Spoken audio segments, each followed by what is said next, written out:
આપણે આખા બટેકાનું શાક બનાવવાનું છે। તો આખા બટેકાનું શાક બનાવવા માટે આપણે બટેકાને બાફી લીધા છે। એમાં આપણે લસણ નાખીશું। લસણની પેસ્ટ બનાવવાની છે। આપણે એની અંદર લાલ મરચાંની પાવડર નાખીશું। આપણે એની અંદર થોડું મીઠું નાખીશું। આપણે એની અંદર થોડું પાણી નાખીશું। પાણી નાખીએ એટલે આપણે એક સરખી પેસ્ટ થઈ જાય છે અને ગાંઠું રહેતી નથી। આપણે લસણની પેસ્ટ સરસ તૈયાર થઈ ગઈ છે। આપણે બટેકા ઠરી ગયા છે તો આપણે આને ફોલી લઈશું। આપણે બટેકાને ફોલી લીધા છે અને મસાલા આપણા કમ્પ્લીટ થઈ ગયા છે। તો આપણે હવે વઘાર કરીશું। આપણે તેલ મૂકીશું, 2 પાવડા તેલ મૂકીશું। આપણે એમાં જીરું એડ કરીશું। એમાં 2 લાલ મરચાં નાખીશું, 1 પત્તું નાખીશું। આપણે લીલા મરચાં અને કોથમરીના ડાખલાને આપણે પેસ્ટ બનાવી દઈએ।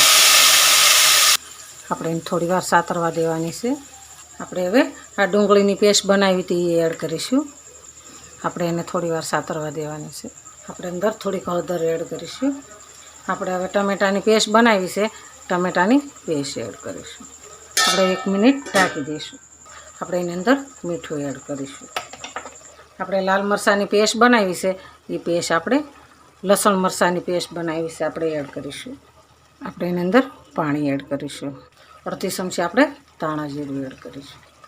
આપણે થોડી વાર એને ઢાંકી દેવાનું છે।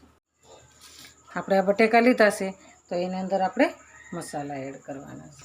આપણે ધાણા જીરું નાખીશું, એમાં થોડુંક સ્વાદ પ્રમાણે મીઠું નાખીશું। આપણે એમાં મરચું નાખીશું લાલ। આપણે એની અંદર ગરમ મસાલો નાખીશું। આપણા બટેકાને મસાલાવાળા કરી દેવાના છે। તો આપણા બટેકા મસાલાવાળા થઈ ગયા છે। તો આપણે અહીંયા જોઈ લઈશું।